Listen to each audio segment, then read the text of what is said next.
You know, one of the things about social work that is something that I cherish, folks invite you into their home without second guessing.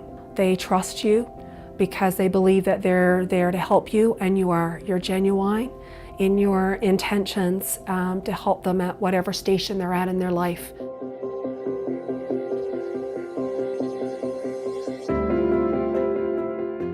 Social work is really about walking along with people. It's kind of the profession of humanity.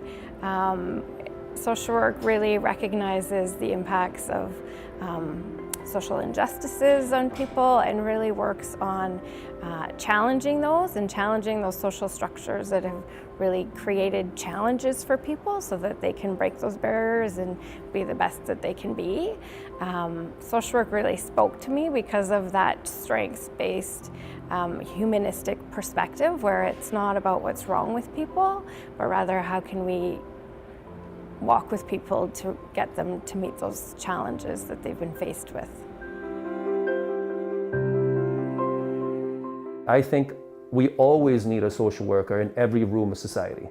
And I would hope that we continue that more people come into social work, and that the government institutions such as child welfare and children's services change their policies and make all child welfare workers mandatory, that they're all social workers, so they become part of a regulated profession. Because you can be intensely focused and about doing something, but it's very important that you're regulated about it too. So I think it's important that social work balances both, and I think that's the good thing about ACSW is we balance both. So we balance the regulation aspect along with our code and our values. So I'm very optimistic about social work. Our numbers are increasing. ACSW, we're close to 8,000 now, and I think it's just going to increase more and more. We're connected nationally. So I think the future for social work is good. One of the core social work values and principles that's the most important to me is service to humanity. And as I grew and developed in my career as a social worker, and particularly began working in leadership, it became more pressing and important for me to give back to my profession.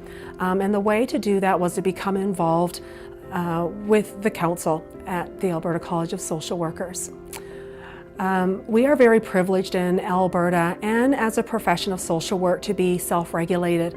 Our government entrusts us with that privilege in terms of, as social workers, we know our profession the best, and we have the opportunity in council to contribute to the profession, to be aware of what the issues are that are important to social workers, and to use our voices and to speak up, whether it be to government, to other social workers, or to organizations that represent and advocate for the clients that we all work with.